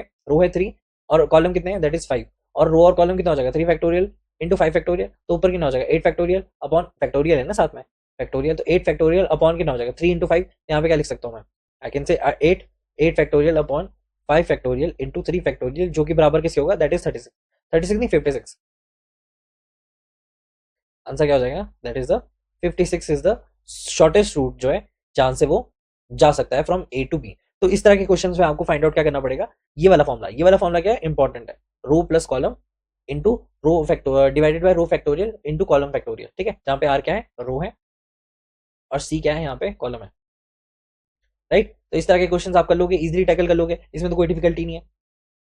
सिमिलरली ये फॉर्मूला ना आप इन क्वेश्चंस में भी लगा सकते हैं, जैसे कि कई क्वेश्चंस आते हैं आपको कहीं पे दिखे होंगे, आपने एसएससी में देखे होंगे या फिर कहीं और पे, तो जैसे यहाँ पे how many 5 letter words words can be formed from letter of word that is apple। तो इसमें भी आप इसका इस्तेमाल कर सकते हैं, लेकिन यहाँ पे रो और कॉलम नहीं आएगा। यहाँ पे सबसे पहले क्या देखना पड़ेगा कि टोटल नंबर ऑफ, देखो जब हमने वो किया था रो एंड कॉलम, तो हमने क्या किया था, रो प्लस कॉलम टोटल कर दिया था, तो टोटल कौन सा आया था, दैट इज 3 इंटू 5। वैसे ही यहाँ पे कितना है, 5 लेटर वर्ड्स है, तो सिंपली अगर इसमें हमने ये एग्जाम्पल लगाना है, यही वाला फॉर्मूला लगाना है, तो हमें क्या करना पड़ेगा 5 फैक्टोरियल डिवाइडेड बाय, अब डिवाइडेड बाय हमें क्या करना था वहां पे, डिवाइडेड बाय रो अलग से इंडिविजुअल से और कॉलम भी अलग से, लेकिन यहाँ पे हम क्या करेंगे, जो भी दोबारा दोबारा रिपीट हो रहे हैं ना उसको हम लिखेंगे, जैसे कि यहाँ पे पी जो है वो 2 बार रिपीट हो रहा है, पी इज रिपीटिंग ट्वाइस, ठीक है, 2 बार हो रहा है, तो यहाँ पे सिर्फ और सिर्फ 2 फैक्टोरियल लगाएंगे, तो इसका आंसर आ जाएगा आपके पास, ठीक है। वैसे एक और क्वेश्चन ले लो कि इन क्वेश्चंस में किस तरह से आपको इसकी अप्रोच करनी है, दैट इज कि how many 6 letter word can be formed, ठीक है, formed from banana, banana, right. तो ये 6 लेटर वर्ड है, तो 6 लेटर वर्ड हमको बनाना है, ठीक है। 6 लेटर वर्ड अगर हमको बनाना है तो हम क्या लिखेंगे, 6 फैक्टोरियल डिवाइडेड बाय, यहाँ पे रिपीट क्या हो रहा है, एन रिपीट हो रहा है और ए रिपीट हो रहा है, तो एन कितना रिपीट हो रहा है, दैट इज 2 फैक्टोरियल, और 3 ए कितना रिपीट हो रहा है, दैट इज 3 फैक्टोरियल। तो इस तरह से आप इन क्वेश्चंस में ये वाला फॉर्मूला, सेम फॉर्मूला आप इस्तेमाल कर सकते हैं, ठीक है। एक और क्वेश्चन ले लो, फॉर एग्जाम्पल आउट ऑफ, या फिर इससे लिखो how many 8 letter words can be formed by, और यहाँ पे मैं बहुत सारे वैल्यूज लिख रहा हूँ, जैसे कि for example H H H 1 2 3 4 5 H ले लो, ठीक है, these are the 5 H and V V V मैंने ले लिए, ठीक है 3, ठीक है। तो ये वाला क्वेश्चन है और इसमें ये वाली चीज आपको दे रखी है, तो इसको किस तरह से आप अप्रोच करोगे, तो डेफिनेटली 8 लेटर्स का है, तो हम क्या लिखेंगे 8 फैक्टोरियल डिवाइडेड बाय, अब नीचे क्या हो रहा है 5 फैक्टोरियल इंटू 3 फैक्टोरियल, राइट, क्यों, क्योंकि 5 एच है ना और 3 फैक्टोरियल यहाँ पे, तो इसी तरह से आपको एक क्वेश्चन का अप्रोच करना है। तो ईजी है, कोई टफ तो है नहीं, इन क्वेश्चन में भी आपका ये वाला फॉर्मुला लग जाएगा, राइट। और ये वाले क्वेश्चन तो आपको पता ही है कि इन्हीं फॉर्मुले से होंगे, तो ये पता लगा ये फॉर्मुला क्या है, इंपॉर्टेंट फॉर्मुला है, इसको ध्यान में रखना, ठीक है। सो हमारा नेक्स्ट टॉपिक है that is the linear permutation, ठीक है। लीनियर का बेसिक मतलब क्या होता है, यानी स्ट्रेट लाइन, लीनियर का बेसिक मतलब होता है स्ट्रेट लाइन। और अगर जब आप इनको डिफरेंट कॉन्टेक्स्ट में इस्तेमाल करोगे तो इसके डिफरेंट वेरीज नंबर, बहुत सारे इनकी मीनिंग निकल जाते हैं, लेकिन बेसिक मतलब जो होता है लीनियर का वो होता है एक स्ट्रेट लाइन, ये समझना इज इंपॉर्टेंट, ठीक है। और दूसरा जो परमुटेशन है वो मैंने आपको पहले ही बता दिया, इसका मतलब क्या होता है, जहाँ पे ऑर्डर मैटर करता है, तो means order matter over there, उसको हम बोलते हैं क्या, परमुटेशन बोलते हैं, सिंपल है ना, यानी अरेंजमेंट जहाँ पे होगा, इसका मतलब क्या है, वहां पे हम बोलते हैं कि परमुटेशन होता है, यूज होता है, राइट। तो इसका जो बेसिक डेफिनेशन है, आई कैन से कि in a linear permutation, objects are are arranged in a straight line, in a straight line where order matters, right, order matter करेगा हमारे पास, ऑर्डर मैटर्स, ऑर्डर मैटर्स, ठीक है। फॉर एग्जाम्पल जैसे कि arranging a people in a row, arranging a people in a row, in a row, या फिर books को, books on, books on a shelf, ठीक है। बुक्स को अरेंज करना हो या फिर लोगों को अरेंज करना हो किसी भी रो में, तो वो हमारे एग्जाम्पल हो जाएंगे लीनियर परमुटेशन के। अब जो बेसिक वर्ड्स है ना लीनियर परमुटेशन में, एक इंपॉर्टेंट पॉइंट है वो लिख लो यहाँ पे, it's an important point, that is if you have N distinct N distinct objects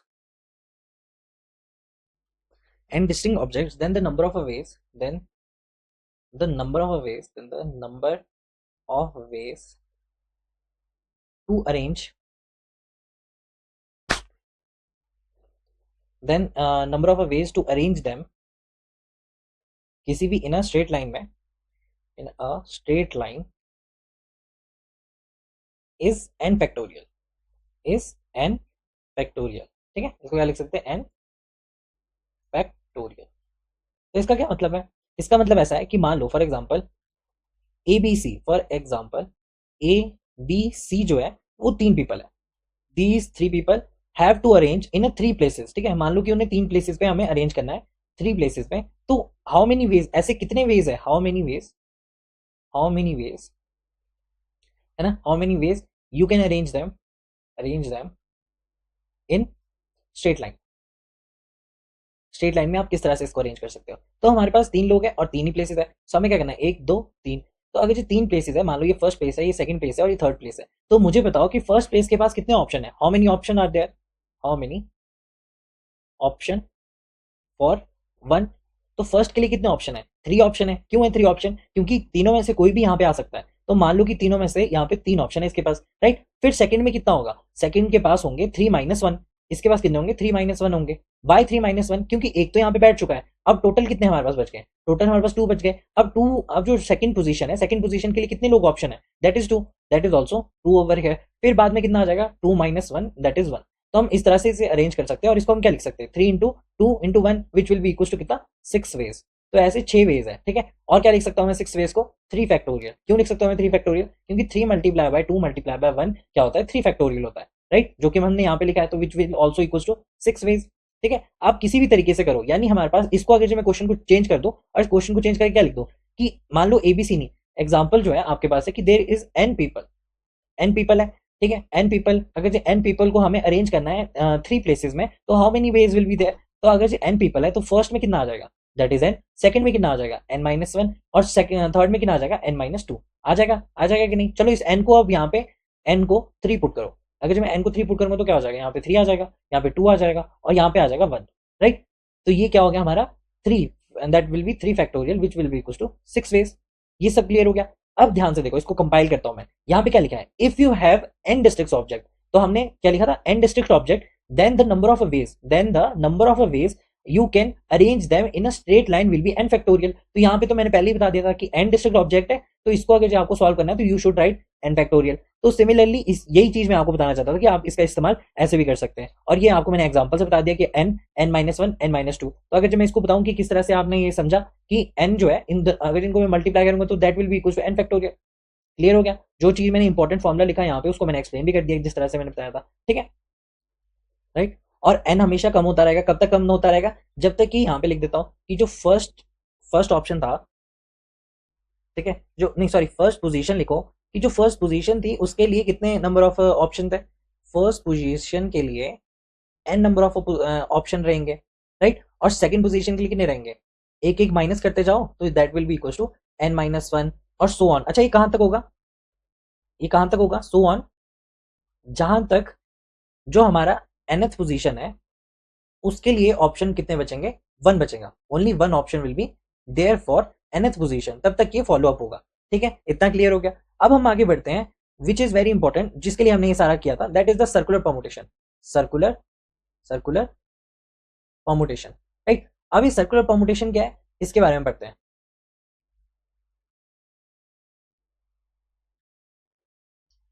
that is circular permutation. अब सर्कुलर परमुटेशन में ना एक इंपॉर्टेंट पॉइंट है कि देखो सर्कुलर परमुटेशन में क्या है कि परमुटेशन तो सेम है, इसका मतलब क्या है, means arrangement, means arrangement, right, means arrangement या फिर मीन ऑर्डर मैटर्स, ठीक है, यहाँ पे ऑर्डर मैटर्स। तो यहाँ पे ऑर्डर जो है वो मैटर करता है, ठीक है, ऑर्डर जो है वो मैटर करता है। लेकिन यहाँ पे लीनियर की जगह पे सर्कुलर आ गया। इसका मतलब क्या है कि सर्कुलर परमुटेशन में हम क्या करेंगे, सर्कुलर परमुटेशन में हम ऑब्जेक्ट्स को ना, ऑब्जेक्ट्स को are arranged in a circle, in a circle and the order matters, and the order matters, right. तो इसका मतलब क्या है कि सर्कल परमुटेशन में ऑब्जेक्ट्स जो है उनको हम अरेंज करेंगे किसी भी सर्कल में, और जहां पे ऑर्डर मैटर कर सकता है। अब इंपॉर्टेंट पॉइंट क्या है कि इसमें इसमें बहुत ज्यादा इंपॉर्टेंट पॉइंट है ये कि जब हम बोलते थे, किसमें बोलते थे, हम जब बोलते थे लीनियर में, whenever linearly linearly any anything can be done in n factorial ways, the same thing, the same thing across the circular can be done in n minus 1 factorial. अब इसका मतलब क्या है, बेसिकली मैंने क्या लिखा है यहाँ पे कि जब भी कोई चीज लीनियरली हम अरेंज करते थे तो वो हमें क्या पता था वो कितने वेज से हो सकती थी, that is n factorial veg. अभी हमने बताया था ऊपर, राइट। अगर आपको पता नहीं है तो यहाँ पे हमने बताया था कि कोई भी चीज क्या होती है, लाइक n ऑब्जेक्ट जो है उसको हम n फैक्टोरियल वेज से अरेंज कर सकते हैं किसी भी स्ट्रेट लाइन में, सिर्फ और सिर्फ कहाँ पे, लीनियरली में, लीनियर में होगा ऐसा। लेकिन यहाँ पे अगर हम देखेंगे तो सर्कुलर परमुटेशन में क्या लिखा है कि whenever the linearly anything can be done in n factorial ways then the same thing across the circular, यानी कोई भी चीज अगर n फैक्टोरियल वेज से हो रही है लीनियर में तो सर्कल में वो कितने में होगी, n माइनस 1 फैक्टोरियल। अब इसको मैं अंडरस्टैंड कराता हूँ कि व्हाट इसका मतलब क्या है। बेसिकली इसका मतलब क्या है कि हम जब, तो सर्कुलर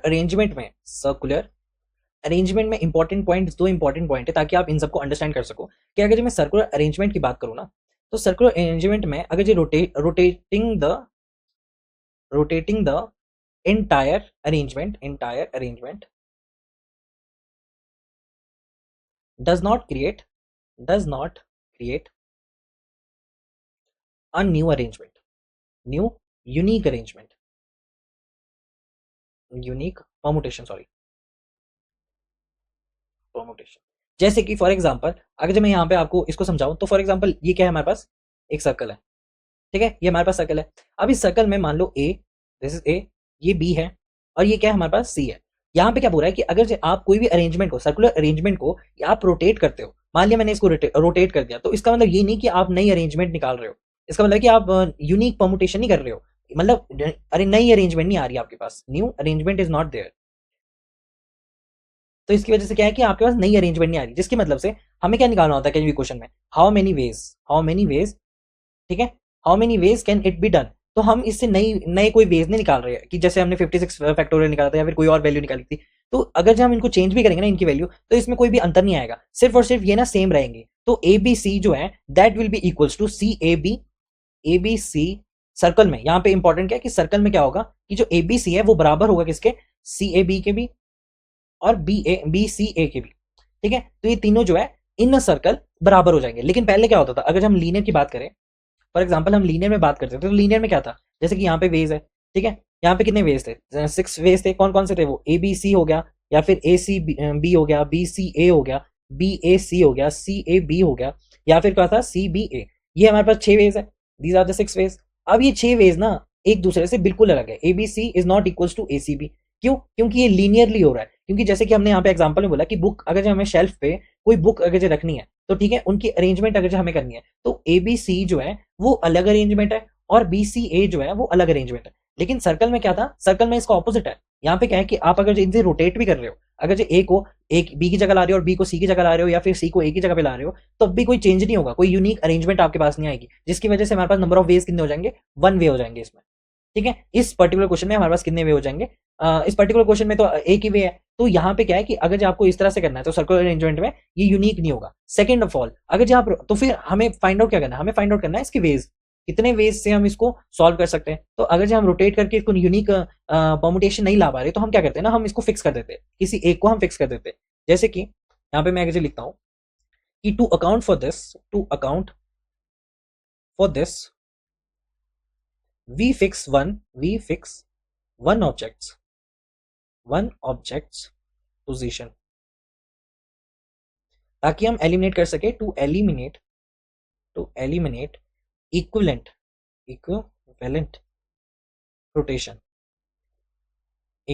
रोटेशन, और जो अरेंजमेंट है, एंड द अरेंजमेंट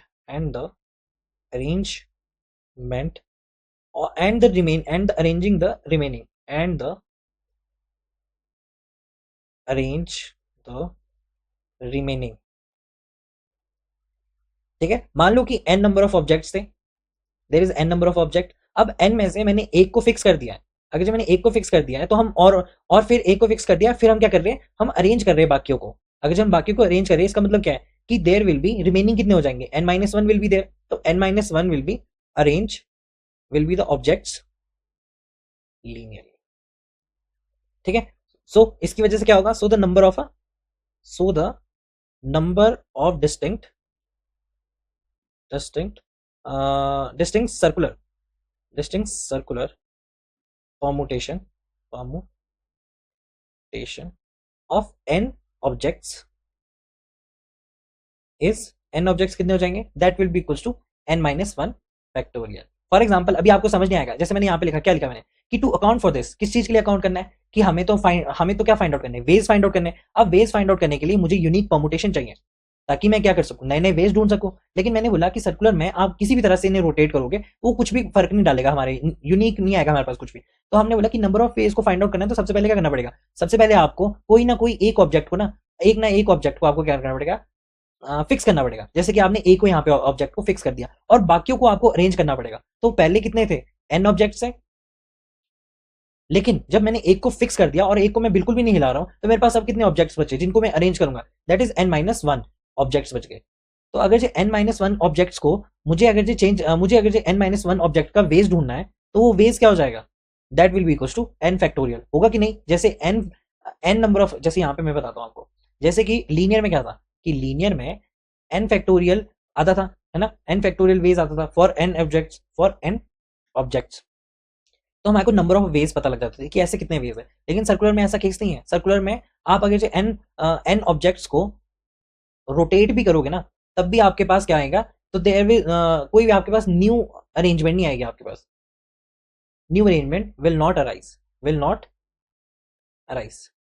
तो इस चीज को सॉल्व करने के लिए मैंने बोला कि एक को फिक्स करो, फिक्स वन ऑब्जेक्ट, और बाकी की जो रिमेनिंग ऑब्जेक्ट्स है उन सबको घुमाओ। तो अगर उन सबको मैं घुमाऊंगा तो मेरे पास क्या आ जाएगी, न्यू अरेंजमेंट आ जाएगी।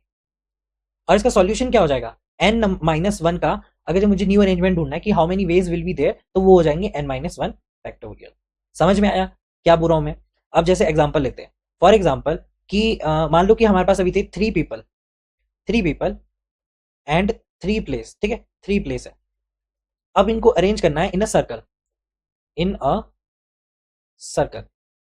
तो हमारे पास क्या था कि 3 पीपल 3 प्लेसेस, तो हमने बोला था कि 3 पीपल यानी n की जगह पे क्या है 3, तो आई कैन राइट 3 फैक्टोरियल, तो आंसर क्या आ जाएगा, 6 वेज है, 6 वेज इन लीनियर। लेकिन इन सर्कल में क्या हो जाएगा, that will be n-1 factorial ways आ जाएंगे। तो ये क्या हो जाएगा, n-1 कितना होता है, n-1 इज इक्वल टू 2, तो 2 फैक्टोरियल हमारे पास क्या आ जाएगा, आंसर आ जाएगा। तो it can write 2 factorial will be the answer which is also equal to 2, क्योंकि 2 फैक्टोरियल क्या होता है, 2 cross 1, that will be equal to 2, तो 2 वेज विल बी देयर। और ये 2 वेज कौन कौन से होंगे, ये 2 वेज होंगे हमारे,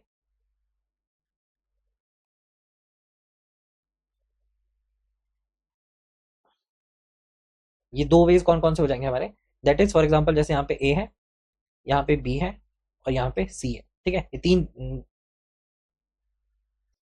ए बी सी हो गया। दूसरा अरेंजमेंट क्या है कि मान लो मैंने यहाँ पे ए को फिक्स कर दिया, लेट्स फिक्स द ए को फिक्स किया था, तो आई कैन चेंज, कौन सा हो जाएगा, यहाँ पे ए फिक्स है, यहाँ पे सी और बी रीअरेंज हो जाएंगे, that is B and C, sorry C and B, C and B. तो सिर्फ यही 2 वे है, ये फर्स्ट वे और ये second way, that is A B C and A C B, जो है यही 2 वेज है जो कि हमारे पास यहाँ पे मिलेंगे आपको सर्कल में। इन्हीं 2 वे से आप बिठा सकते हैं इन 3 लोगों को 3 प्लेसेस पे। क्लियर हो गया, ठीक है, ये आंसर हो गया हमारा। तो इसी तरह से आपको क्वेश्चन करना है। फॉर एग्जाम्पल अगर मैं नेक्स्ट क्वेश्चन दूं आपको, सो हमारा नेक्स्ट क्वेश्चन क्या है कि एक कपल है जिन्होंने इनवाइट की है 10 friends to a dinner party across a circular dining table, यानी कौन सा केस है, सर्कुलर परमुटेशन का केस है। हैविंग 12 चेयर्स, अच्छा 12 चेयर्स है, ये हमारे को पहले दिखा दिया है। In how many ways can they get seated if there has to be exactly one friend between the couple. तो कंडीशन क्या है हमारे पास कि यहाँ पे क्या लिखा है, if there has to be exactly one friend between a couple. तो यहाँ पे क्वेश्चन क्या है कि एक कपल ने इन्वाइट किए 10 friends to a dinner party, और केस कौन सा है, इट्स अ सर्कुलर परमुटेशन का केस है। यहाँ पे हमको क्लियर कर दिया by circular dining table having 12 chairs, 12 chairs है तो I can write there is a 12 chairs, 12 chairs, right. और क्या, in how many ways can they get settled, if there has to be exactly one friend, exactly one friend, exactly one friend between the couples. तो couple में क्या कौन होते हैं, husband and wife, husband and wife क्या होते हैं, couple होते हैं, राइट। तो हस्बैंड एंड वाइफ कपल और एग्जैक्टली वन फ्रेंड रहना चाहिए ऑलवेज, है ना। There has be exactly one friend between the couples. तो हमारे पास क्या क्या है, 12 चेयर्स है और एक कपल ने 10 फ्रेंड्स इन्वाइट किए, तो कितने 10 फ्रेंड्स। तो इसको करने के लिए क्या करना पड़ सकता है हमारे को, सबसे पहली बात जो हस्बैंड, अच्छा यहाँ पे फिक्स्ड कौन सा है, कंडीशन है, ओके ये कौन सी है हमारी, इट्स अ कंडीशनल क्वेश्चन, जहां पे हमें क्या बोला कि एक फ्रेंड तो हमेशा ही रहेगा हस्बैंड और वाइफ में, और कुछ बोला है हमारे को, नहीं बोला। तो husband and wife can change the position. अच्छा इसको समझने के लिए क्या करना पड़ेगा, सबसे पहले एक ये सर्कल ले लेते हैं और एक ये सर्कल ले लेते हैं। तो क्या हो जाएगा यहाँ पे, आई कैन से कि हस्बैंड और वाइफ के बीच में हमेशा 10 फ्रेंड में से कोई भी फ्रेंड रह सकता है। सो आई कैन से कि बाकी जो फ्रेंड है वो कहाँ पे बैठेंगे, इन 12 चेयर्स में, क्योंकि ये 3 चेयर्स है ना, मान लो कि कितनी चेयर्स है, 12 चेयर्स है, तो ये पूरे टोटल कितने हैं, ये F10 हो गया, 11 एंड 12, तो पूरे टोटल 12 है। तो यहाँ पे बाकी की चेयर्स में कौन बैठेगा, 1 2 ऐसे ही यहाँ तक F9, सारे 5 F9 फ्रेंड्स यहाँ पे बैठेंगे और हस्बैंड फ्रेंड और वाइफ के बीच में एक फ्रेंड बैठेगा। बाकी और क्या चेंज हो सकता है, husband and wife can rearrange their position, right. तो इसको समझने के लिए सबसे पहले क्या करते हैं, सबसे पहले देखते हैं कि हस्बैंड जो है, husband and friend and wife, ठीक है, इन तीनों को ना मैं एक यूनिट मानता हूँ। अगर जब मैं इनको एक यूनिट मानता हूँ, मतलब इन सबको ना मैं फिक्स कर देता हूँ, इन सबको मैं फिक्स कर देता हूँ, ये क्या हो गया, फिक्स हो गया। और इन सबको अगर जब मैंने फिक्स कर दिया है, तो बाकी के जो F9 है, ये क्या है F9, तो ये F9 फ्रेंड्स कितने तरीके से बैठ सकते हैं, तो जैसे मैंने बोला था कि n फैक्टोरियल जो है, ये क्या हो गया n फैक्टोरियल, तो that will be equal to 9 factorial will be the answer for this, ठीक है। सबसे पहली बात क्या बोली मैंने कि हस्बैंड F10 और W जो है उन सबको मैं फिक्स कर देता हूँ, यानी ये क्या हो गए, फिक्स हो गए, ये 1 यूनिट की तरह एक्ट हो रहे हैं, तो ये फिक्स हो गए, लेकिन बाकी सब जो है वो रीअरेंज हो जाएंगे। अगर जो वो रीअरेंज हो जाएंगे तो वो कितने तरीके से हो सकते हैं, that will B multiply by 9 factorial, right. इतना क्लियर हो गया। Second of all, husband and जो वाइफ है they can interchange their position, right. जैसे कि मैंने हस्बैंड एंड वाइफ बोला, तो वो ना एक यूनिट तो है, वो फिक्स तो है, लेकिन वो ना अंदर ना चेंज हो सकते हैं, हस्बैंड एंड वाइफ एक दूसरे की पोजीशन चेंज कर सकते हैं। सो आई कैन से कि हस्बैंड एंड वाइफ जो है वो, अगर जब वो यहाँ पे मान लो, ठीक है, ये क्या है, वाइफ और हस्बैंड, और यहाँ पे क्या है F10, और बाकी कितने यहाँ से लेकर यहाँ तक, यहाँ तक, यहाँ तक, दैट इज F1 से लेकर F9 तक, राइट। तो हस्बैंड एंड वाइफ कितने वे से चेंज हो सकते हैं, एक तो ये वे हो गया, दूसरा कौन सा हो गया, ये वाला वे हो गया। तो there will be 2 factorial, husband and wife कितने 2 फैक्टोरियल वे से, यानी 2 वे से कर सकते हैं। यहाँ पे मैं 2 फैक्टोरियल लिखूं, या फिर मैं 2 फैक्टोरियल लिख दिया मैंने, चलो ठीक है, हस्बैंड एंड वाइफ 2 फैक्टोरियल वे से चेंज हो सकते हैं, अपनी पोजीशन रीअरेंज कर सकते हैं। तो दो ही वे है उनके पास होने के, पहला वे कौन सा है, हस्बैंड वाइफ और बीच में कोई भी फ्रेंड, वाइफ हस्बैंड और बीच में कोई भी फ्रेंड, तो ये क्या हो गए, दो वे ही हो गए, राइट। ये दो वे हो गए for the husband and wife, right. और बीच में बचा ये फ्रेंड। अच्छा ये फ्रेंड जो है ना, यहाँ पे कितने फ्रेंड्स आ सकते हैं, इन दोनों के बीच में कितने नंबर ऑफ फ्रेंड आ सकते हैं, यहाँ पे F1 भी आ सकता है, यहाँ पे F2 भी आ सकता है, और यहाँ पे F10 भी आ सकता है। तो कितने चॉइसेस हो गए इस पोजीशन के लिए, इस पोजीशन के लिए 10 चॉइसेस हो गए। सो आई कैन राइट कि देखो अब मैं क्या लिख सकता हूँ कि हस्बैंड और वाइफ है वो 2 फैक्टोरियल, या फिर मैं बोलूँ 2, क्योंकि इन दोनों का मतलब क्या है, सेम ही है ना। 2 फैक्टोरियल क्या होता है, 2x1, और 2 को क्या लिख सकता हूँ मैं, ओनली 2, है ना। 2x1 भी लिखूंगा तब भी कोई फर्क नहीं पड़ेगा, तो इन दोनों में कोई अंतर नहीं है ना, दे आर राइट। तो आई कैन राइट कि हस्बैंड और वाइफ जो है वो 2 फैक्टोरियल वे से मूव कर सकते हैं, मल्टीप्लाई बाय जो फ्रेंड है उसके पास कितने चॉइस, ये जो ये वाली पोजीशन है, ये वाली पोजीशन के पास कितने सारे चॉइसेस है, दैट इज 10 चॉइसेस है, उसके पास क्या 10 चॉइसेस है, और मल्टीप्लाई बाय क्या है 9 फैक्टोरियल, राइट। तो इस ये क्या हो जाएगा, हमारा आंसर हो जाएगा, ये क्या हो जाएगा, हमारा आंसर हो जाएगा।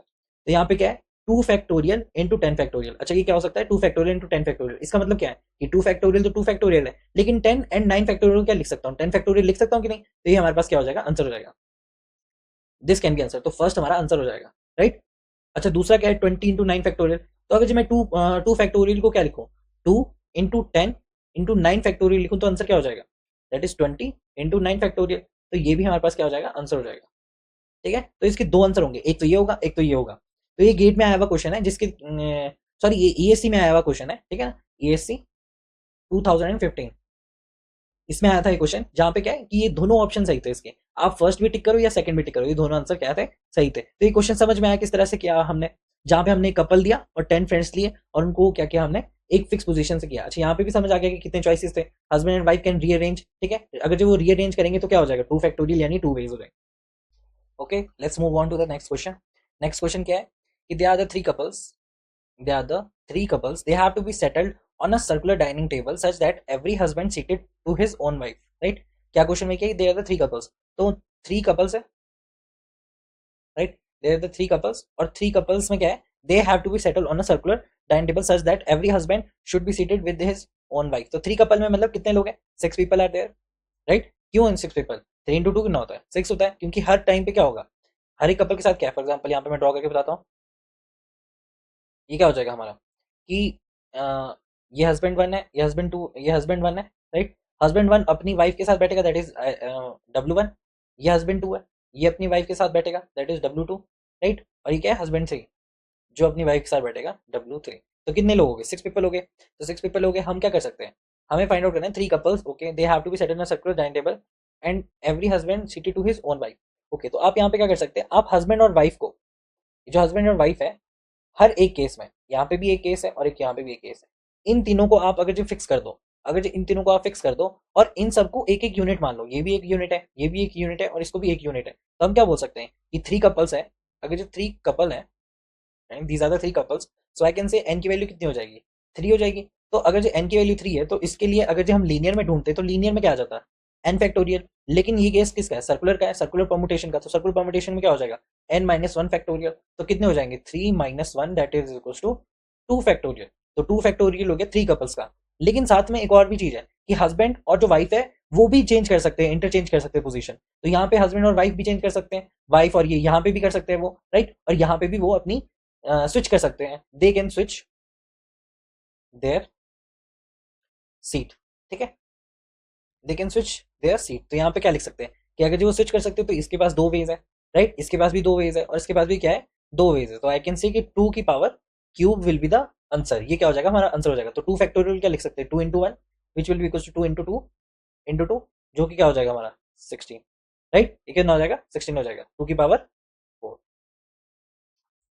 So this will be the answer, right? Clear हो गया कौन कैसे किस तरह से, क्या हमने हमने सबसे पहले क्या किया, हस्बैंड और वाइफ को फिक्स कर दिया, इसको वन यूनिट मान दिया, इसको वन यूनिट मान दिया, यानी there is only three units. तो थ्री यूनिट्स कपल को हम क्या कर सकते हैं, it can be find out in a circular permutation like two factorial.